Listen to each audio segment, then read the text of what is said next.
name Priti Patel. Speaker. Now, I think unlike some today, I welcome the opportunity actually to follow up on Monday's statement from the front bench and from my honourable friend, the Secretary of State, to discuss RAC issues. In Essex in particular, we have over 50 schools that are affected, and I would like to begin by paying tribute to Essex County Council. The leadership, County Councillor Kevin Bentley, County Councillor Tony Ball, and officers led by Claire Kershaw, who've been very robust in their leadership and are doing so much actually to help parents, teachers and pupils. Our council, I should add, are working with not just local authority schools, but with academy trusts as well. They are not, saying we're going to help one school above the other, and they've stepped up to deal with this challenge, and we're grateful to them. And also, I have to really commend them for the way in which they convened Essex MPs. And Madam Deputy Speaker, I know, has also raised concerns on behalf of her schools directly with County Council, as has my right honourable friend, the member for Skills, the MP for Harlow, in particularly as a local school that's affected, which is the Sir Frederick Goodard School. We're working together because we believe in finding solutions, and if I may, we're not interested in the politicking at this time. But I do want to thank parents and pupils in Essex for understanding the difficulties that we're all facing. They have been inconvenienced by the RAC issue. But I think it's important to point out as well, I certainly have had in my constituency community groups and businesses who have come forward to help find alternative provision and sites, and I in particular want to thank them as well. But of course, the focus right now has to be on finding solutions and the immediate challenges that we are facing, minimising disruption in learning and ensuring that pupils, parents and schools that are affected are supported. And I have to say, I don't think they're interested in political point scoring right now. They want answers in particular and solutions to what we are doing. So if I may, Madam Deputy Speaker, I'd like to use my time actually to ask some questions of the front bench, and I know that they will come back in due course on this. I welcome from the Minister the details of the steps that have been taken across the government to mobilise a strong operational, and this is the whole point, it's an operational delivery response, and we want that. I've heard ministers, and in fact the Prime Minister earlier on gave an assurance that all the funding necessary will be provided, including capital and revenue.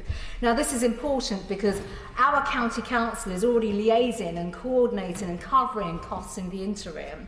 They will be sending an invoice in. We hope it will come to the Department of Education, and of course they will need to know where those costs are going to be met and who in the department they'll be liaising with. So I'd like some assurance on that. And of course we have concerns on the impact of learning.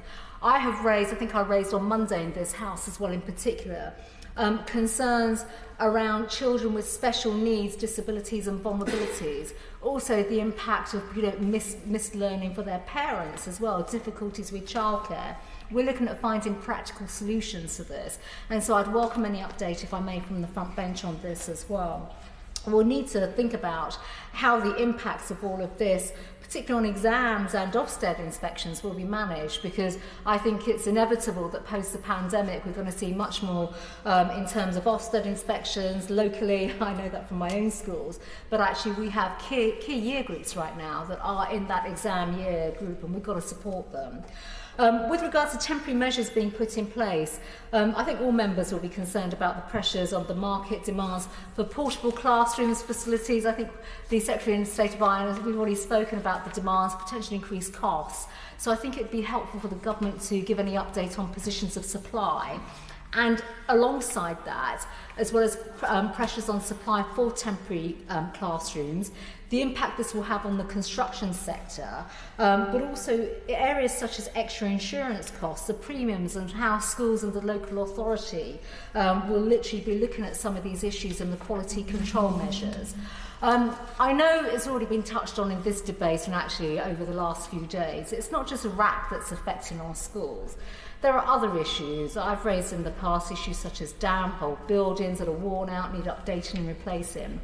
I think, if not today, because this is an Opposition Day debate, but we do need to actually get an update as to what this all means for us going forward. And finally, Madam Deputy Speaker, just to conclude, this is a difficult and challenging time for teachers, schools, pupils, parents. I think on behalf of all of them, certainly for those affected in Essex, across the country and the Witham constituency, Today is a chance really for the government to give the assurance that they're going to do everything possible to make sure that face-to-face education can come back for those affected schools, and that we're doing everything we can to support them.